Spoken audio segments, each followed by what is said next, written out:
നമ്മുടെ കപ്പങ്ങ ഇവിടെ മുറിച്ച് റെഡിയാക്കിയിട്ടുണ്ട്. അതേപോലെ തന്നെ ചീര അരിഞ്ഞ് നേരത്തെ കണ്ട ചീര അരിഞ്ഞ് ചെറുതാക്കി കഴുകി വെച്ചിട്ടുണ്ട്. നമ്മളിവിടെ എല്ലാം തയ്യാറാക്കി നേരത്തെ കണ്ട സബോള തേങ്ങ ചിരകി വെച്ചിരിക്കുന്നു.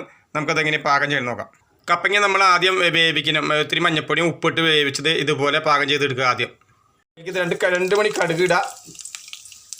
അതിനുശേഷം വേപ്പിലിടുക, സബോള ഇടുക, മുളക് അരിഞ്ഞു വെച്ചിരിക്കുന്ന മുളക് മറ്റേ വെളുത്തുള്ളി എല്ലാം ഇട്ടൊന്ന് ഇളക്കുക.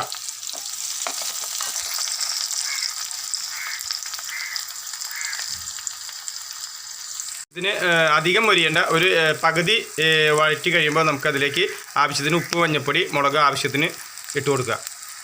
ഉപ്പ് മഞ്ഞൾപ്പൊടി ഇട്ട് നമ്മൾ അത്യാവശ്യം ഒരു കുരുമുളക് കുറച്ചും കൂടി ഇട്ട് കൊടുത്താൽ നന്നായിരിക്കും. കുരുമുളക് കുറച്ചും കൂടി ഇട്ട് കൊടുത്താൽ നന്നായി ഇളക്കും. ആടി കഴിയുമ്പോൾ നമ്മൾ അരിഞ്ഞു വെച്ച ചീര ഇതിലേക്ക് ഇട്ട് ഇളക്കുക. അരിഞ്ഞു വെച്ച ചീര നമ്മളിവിടെ കപ്പങ്ങ വേവിച്ച് വെച്ചിട്ടുണ്ട്. ഉപ്പൊക്കെ ഇട്ട് അരിഞ്ഞു വെച്ച ചീര ഇതിലേക്ക് ഇട്ടിട്ട് നന്നായി ഒന്ന് ഇളക്കി കൊടുക്കാം.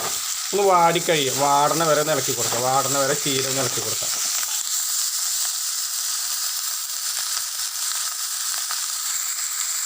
വാടി ഏകദേശം വേണ്ട ഇതേ പരുവം ചീര ഇല്ലാണ്ട് വേണ്ട നന്നായി ഇളക്കി നല്ല ചീര വാടി കഴിയുമ്പോൾ നമ്മൾ ഇതിലേക്ക് നമ്മുടെ കപ്പങ്ങ വേവിച്ച് വെച്ചിരിക്കുന്ന കപ്പങ്ങ ഇട്ട് കൊടുക്കുക. വേവിച്ച് വെച്ച കപ്പങ്ങ ഇട്ട് വേവിച്ച് നമ്മൾ മാറ്റി വെച്ചിരുന്ന കപ്പങ്ങ ഇട്ട് നന്നായി ഒന്ന് ഇളക്കി കൊടുക്കാം. കപ്പങ്ങ നമ്മൾ മുളക് പൊടി കുറവായിട്ടുണ്ട്, അതിന് കളറില്ലാത്ത നമ്മൾ കുരുമുളക് പൊടിയാണ് കൂടുതൽ ഇട്ടിരിക്കുന്നത്.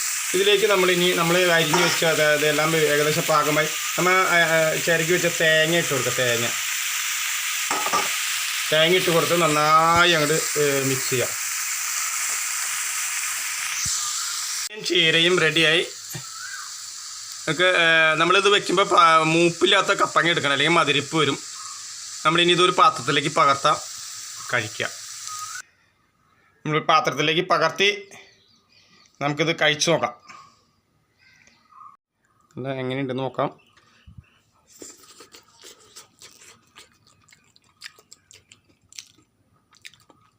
അടിപൊളി. ഞാനിത് ഇതായിട്ട് പറയുന്നതല്ല, നിങ്ങളൊന്ന് പരീക്ഷിച്ച് നോക്ക്. ചീരയും കപ്പങ്ങയും വേവിച്ച് കഴിഞ്ഞിട്ട് തേങ്ങ ചിരണ്ടി എടുത്ത് മിക്സ് ചെയ്ത് നിങ്ങളുടെ ഇഷ്ടത്തിന് എന്തൊക്കെ ചേർക്കാൻ പറ്റുമോ ചേർത്ത് വെച്ചിട്ട് അടിപൊളിയായിട്ട്. Okay, thank you.